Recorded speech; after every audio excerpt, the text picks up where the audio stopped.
सभी को नमस्कार। 70वीं बीपीएससी इंटरव्यू जो जनवरी महीने में संभावित है, उसी को ध्यान में रखते हुए यूट्यूब पर जो है आपका कई सारे लेक्चर में इंटरव्यू के रिगार्डिंग लिया हूं। तो आज के इस लेक्चर में एक मोस्ट इम्पोर्टेंट पार्ट इंटरव्यू का मैं कवर करने जा रहा हूं। वो है आपका सिचुएशनल बेस्ड क्वेश्चन जो कि बोर्ड मेंबर पूछते हैं, उसका जवाब आप कैसे दें, या एक क्या आपके पास जवाब देने का फ्रेमवर्क क्या होना चाहिए, या यूँ कहें कि किस आधार पे क्या क्या ध्यान रख के मतलब ऐसे प्रश्नों का हम आंसर देंगे, इसका डिस्कस करेंगे। बाकी एक दो हम एग्जांपल से आपको समझाएंगे कि उसका आंसर क्या होना चाहिए। बाकी एक और मैं लेक्चर लूँगा इसका, जिसमें कि लगभग 15-20 इस तरह के मैं कुछ क्वेश्चन लाऊंगा जो हमसे भी पूछा गया था 60 बीपीएससी इंटरव्यू में, वो भी लाऊंगा। बाकी एक दो और इंटरव्यू हमसे जो क्वेश्चन पूछा गया था वो भी मैं लिस्ट लाऊंगा और मैंने उसका क्या जवाब दिया ये भी डिस्कस करूंगा। बाकी और भी कई सारे जो बीपीएससी इंटरव्यू में ऑलरेडी क्वेश्चन पूछा जा चुका है इंटरव्यू में, तो वो भी मैं मतलब 15-20 क्वेश्चन मैं साथ तैयार करके आप लोग को लाऊंगा, ताकि आपको एक आइडिया हो कि हाँ ऐसे प्रश्नों में हम क्या अप्रोच रखें या इस तरह के क्वेश्चन को हम कैसे हैंडल करें। तो अभी मैं सिर्फ वो तरीका बताता हूं कि आपको कैसे इस तरह के प्रश्नों का जवाब देना चाहिए। देखिए, सबसे पहले हम बात कर लेते हैं कि ये क्वेश्चन होता क्या है। देखिए, फ्रिक्वेंसी बेस्ड क्वेश्चन का सिंपल सा मतलब ये है कि जब बोर्ड आपसे किसी काल्पनिक लेकिन वास्तविक प्रशासनिक परिस्थिति में आपका निर्णय पूछता है। फॉर एग्जाम्पल, आप एसडीएम हैं और बार राहत में करप्शन की शिकायत आती है, आप क्या करेंगे। या चूँकि अभी देख रहे हैं कि भगदड़ की घटनाएं हमारे देश में बहुत घट रहा है, ठीक ना। तो क्वेश्चन आपसे ये हो सकता है कि यदि आप किसी अपने इलाके का एसडीएम हैं और आपके क्षेत्र में किसी धार्मिक मेले में भगदड़ की स्थिति अगर बन जाए तो आप तत्काल क्या कदम उठाएंगे। ऐसा क्वेश्चन आपसे इस बार में भी बन सकता है, क्योंकि भगदड़ घटनाएं कुंभ के मेला में हुआ, दिल्ली रेलवे जंक्शन पे हुआ, अभी साउथ में भी कई जगह एक दो जगह हुआ। तो मतलब एक क्वेश्चन आपसे बन सकता है, तो आप इसके लिए अभी से तैयार रहिए। तो मैं इस तरह के और भी कई सारे क्वेश्चन है जो मैं अब नेक्स्ट लेक्चर में इसको कवर करूंगा। अभी सिर्फ मैं इसका जो बेसिक बात बताने का मैं कोशिश करता हूँ, ठीक ना। तो ये आप समझ लेगा कि इस तरह क्वेश्चन ये होता क्या है, ठीक ना। अब हम बात करते हैं कि आंसर देने का एक देखिए क्या फ्रेमवर्क होना चाहिए। एक स्पेस मॉडल आप मोटा-मोटी ध्यान में रख सकते हैं। पहला तो ये है कि भाई हम पहले सिचुएशन को समझेंगे तभी हम कोई जवाब दे पाएंगे, या अगर आप अधिकारी भी हैं तो जब तक आप सिचुएशन को नहीं समझे तो आपका रिस्पॉन्स कैसे कर पाएंगे। सबसे पहला बात यह है कि सबसे पहले ये कि दिखाई कि हाँ आपने स्थिति को सही ढंग से समझ लिया। इंटरव्यू बोर्ड के मेंबर जो भी क्वेश्चन वो आपसे इस तरह पूछेंगे तो सबसे पहले कि हाँ आपने स्थिति को समझ लिया, ठीक ना। दूसरा बात, प्रॉब्लम की पहचान, मतलब मुख्य समस्याओं को आपको बिंदुवार रखना है। और जो जब भी हम कभी इस तरह का जवाब देते हैं तो एक चीज़ ध्यान रखिए कि जो ऑथोरिटी एंड रूल्स, मतलब कि कानून नियम और अपनी भूमिका को उसमें जोड़ते हुए आप आंसर देंगे। अपनी भूमिका, आपकी भूमिका तो होगी ही ना, क्योंकि क्वेश्चन आपसे पूछा है, आप ही सब कुछ है करता था उसके, तो अपनी भूमिका का आपको वहाँ पे जोड़ना पड़ेगा। फिर देखिए आंसर में एक चीज़ ये होना चाहिए कि इथिकल डायमेंशन बहुत जरूरी, क्योंकि देखिए प्रशासन में एक चीज़ ये देखा जाता है इथिकल वैल्यू। जैसे कि मान लेते एक क्वेश्चन आपसे पूछा जाए अभी, जैसे कि अतिक्रमण हटाने की बात बिहार में चल रही है।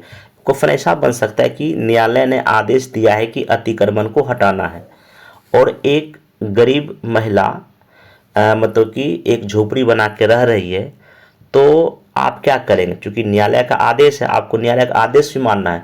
क्योंकि वो गरीब महिला, उसका भी मानवीय हितों का आपको ध्यान रखना है, इथिकल वैल्यू को भी आपको ध्यान रखना। आप इसमें क्या जवाब देंगे, सिंपल सी बात है कि सबसे पहले तो आप जो भी सरकारी योजना है या जो आवास के तहत जो भी कार्यक्रम अगर है, कोई योजना है, कोई स्कीम है, अगर उस महिला को उसका फ़ायदा नहीं मिला है तो आप कोशिश करेंगे उनको दिलाने का।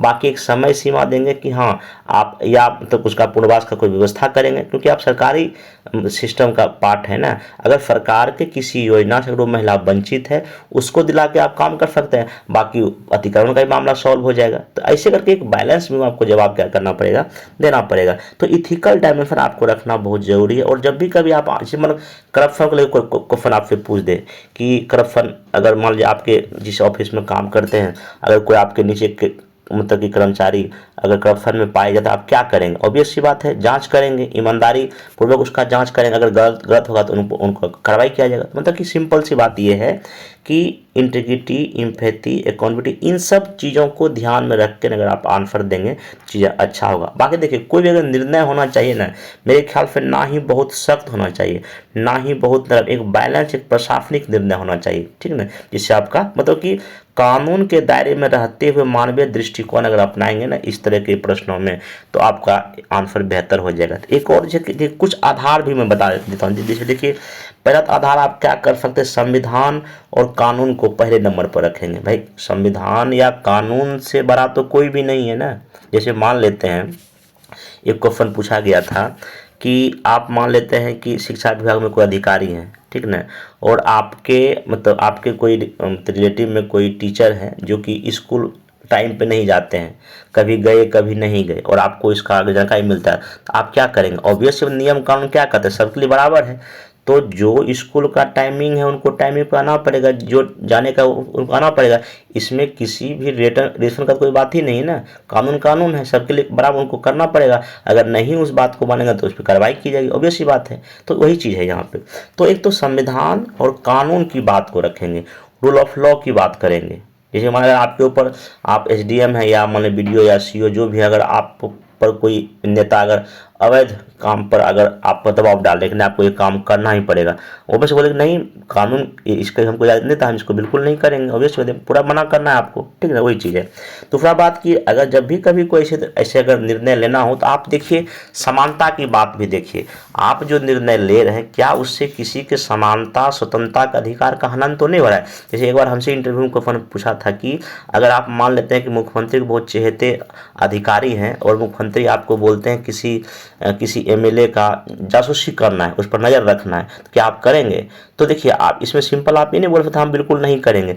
आप सिंपल बोलिए कि जासूसी करना स्वतंत्रता का जो अधिकार है उसके कहीं ना कहीं खिलाफ है, लेकिन हाँ अगर वो जासूसी देश के हित में है, राज्य के हित में है, हो सकता है कि वो किसी गलत कार्य में वो लिप्त हो, तो ऐसी स्थिति में हम वो काम कर सकते हैं। लेकिन हाँ अगर मुख्यमंत्री जी कुछ ऐसा अगर अपने हित के लिए अगर करते हैं तो मैं इसको करने से बिल्कुल नहीं क्या कर दूंगा, मना कर दूंगा। मैं सिंपल मैं जवाब दिया। तो कहूँ तो आपका जवाब जो बिल्कुल ही नीट एंड क्लीन और सारे डायमेंशन को लेते होना चाहिए, नहीं तो आप मामला क्या जाए आपका फंस जाएगा, ठीक ना।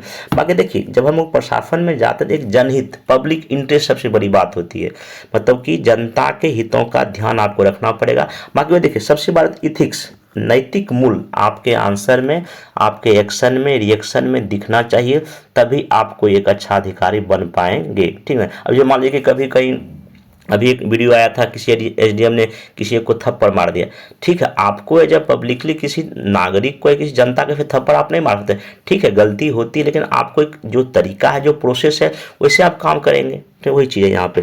दूसरा ये है मतलब कहने का मतलब ये है कि आप अगर इन सब बातों का अगर ध्यान रखेंगे ना तो इस तरह के क्वेश्चन जो पूछा जाएगा आपको इंटरव्यू बोर्ड में आप उसको मोटामोटी हैंडल कर लेंगे, ठीक ना। चलिए तो फाइनली बस वही है कि इसमें कि जब भी कभी आप जवाब दें तो सबसे पहले कि उस सिचुएशन को आप समझने की कोशिश पे समझ जाइए, जो प्रॉब्लम है वो भी, ठीक ना।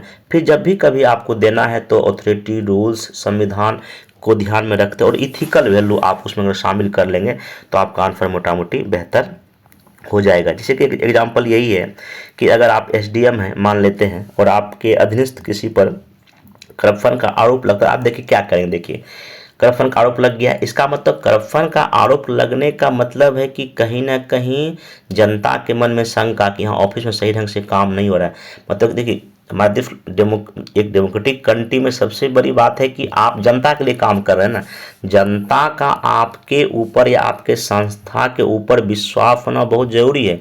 जब जनता ही विश्वास नहीं करे तो बिल्कुल डेमोक्रेटिक कंट्री के लिए ये बात बिल्कुल भी सही नहीं है। तो आप जब भी कभी ऐसे प्रश्न जवाब देखें क्या क्या बोल सकते हैं, सर सबसे पहले मैं शिकायत की प्राथमिक जांच कराऊंगा, क्योंकि करप्शन का आरोप लगा है ना, ताकि निर्दोष का नुकसान ना हो। अगर आरोप लगा है हो सकता है वो नहीं भी किया हो, तो पहले जांच कराएंगे सही ढंग से। अगर जांच में आरोप हो जाता है तो नियमों के अनुसार जो भी होगा उस पर विभागीय कार्रवाई की जाएगी।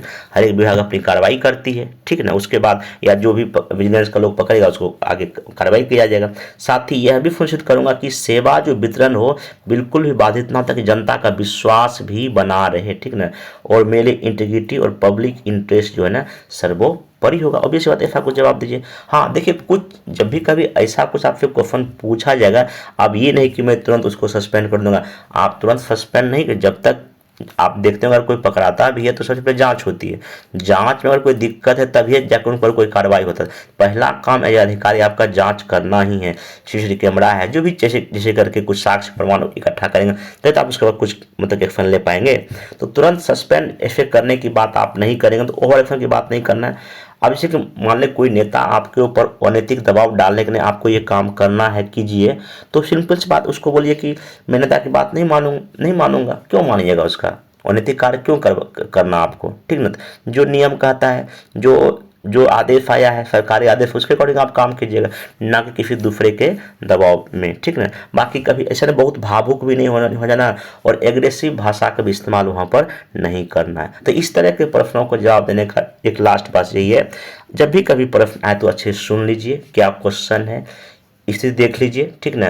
क्या पूछा जा रहा है, किस आधार पे उसका क्या होना चाहिए, ऐसे का जवाब देंगे तो आपका हो जाएगा। आप इसमें कर क्या सकते हैं, आप शांत रहिए, संतुलित जवाब दीजिए, आत्मविश्वास और जल्दा लंबा भी नहीं बोलना है। हाँ ये वो जो एक संभव है, जो एक रियल उसका सोल्यूशन हो सकता है, आपको उसी के इर्द गिर्द क्या करना है, रहना है। ज़्यादा बहुत कुछ जो है ना नहीं बोलना। जैसे मान लीजिए एक और मैं एग्जाम्पल लेता हूँ, जैसे मान लो कोई 13-14 साल की कोई लड़की है, ठीक ना, और वो बहुत गरीब है और आपके पास हेल्प मांगने आती है और आप कोई अधिकारी हैं, तो क्या करेंगे। तो देखिए वो 13 साल का लड़की है, ठीक ना, आपके पास हेल्प मांगने आती है, वो गरीब है, तो आप ये अपना कुछ खुद पैसा दे देंगे, ऐसा बिल्कुल नहीं कर सकते। आप उसमें ये कर सकते हैं कि जो भी सरकारी योजनाएं, क्योंकि वो अगर पढ़ाई कर रहे तो छात्रवृत्ति कई फायदा इसकी जो है, अगर उसको नहीं मिल रहा था हम उसको देने की कोशिश करेंगे, ठीक ना। जो सरकार का ऐसे कि सरकारी स्कूल का बैग या किताब फ्री में प्रोवाइड कराती है, हम वो प्रोवाइड कर देंगे। पोशाक अगर लाभ नहीं मिले वो दे देंगे।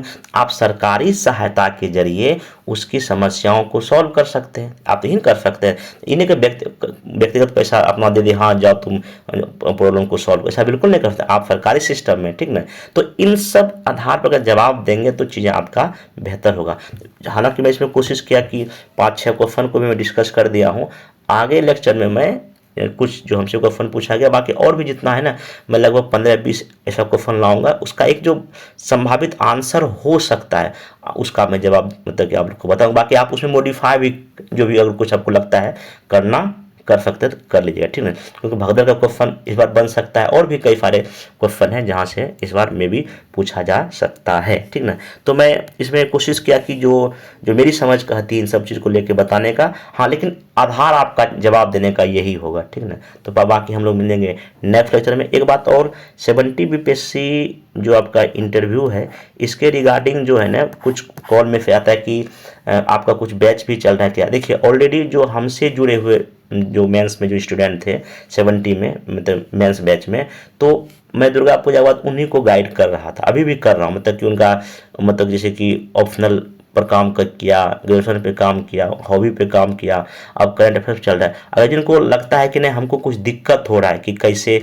ऑप्शनल तैयार करें, कैसे हॉबी को करें, तो अगर आपको लगता है तो आप जो नीचे दिए नंबर पे कॉल मतलब कि व्हाट्सअप करके उससे जुड़ सकते हैं। उसका कुछ मिनिमम फ़ी रखा गया, क्योंकि देखिए उसमें काफ़ी हम आपका मॉक लेंगे, 1 by 1 सेशन करेंगे। क्योंकि मेरे यहाँ की जैसे कि अगर आप हमसे जुड़ेंगे तो हम क्या करेंगे, जैसे आपका अगर हिस्ट्री ऑप्शनल है तो एक दिन में आपको फिर हिस्ट्री ऑप्शन पे काम करेंगे, आपसे वो सब क्वेश्चन पूछेंगे, लगभग उसमें 100 से ज़्यादा आपको इसमें प्रैक्टिस करा देंगे। हाँ ये क्वेश्चन एंशिएंट में, मेडाइवल में, मॉडर्न में, वर्ल्ड में बनेगा, एक ऐसे हर एक समय का करा दूंगा। फिर आपका करंट अफेयर्स का मैं लगभग जो पिछले 1 साल में जो बहुत ही इंपॉर्टेंट करंट अफेयर्स है, जैसे कभी भगदड़ का घटना है, G20 का मीटिंग हुआ है, या अभी जो 7 निश्चय 3 आया है, ऐसे कई सारा चीज़ें हैं जो कि मैं आपको PDF दे दूंगा, उसका मैं अलग से क्लास भी कर लूँगा, ठीक ना। ऐसे करके मैं उसमें कराएंगे। तो जिनको लगता है कि कुछ अगर दिक्कत है, क्योंकि जो मेरे पास अनुभव है मैं आपको वो शेयर करूँगा, तो आराम से आप जो है ना मार्क्स ठीक ठाक ज्ञान कर पाएंगे, तो बहुत कोई दिक्कत नहीं होगा, ठीक है। चलिए हम लोग मिलेंगे नेक्स्ट वीडियो में। Thank you.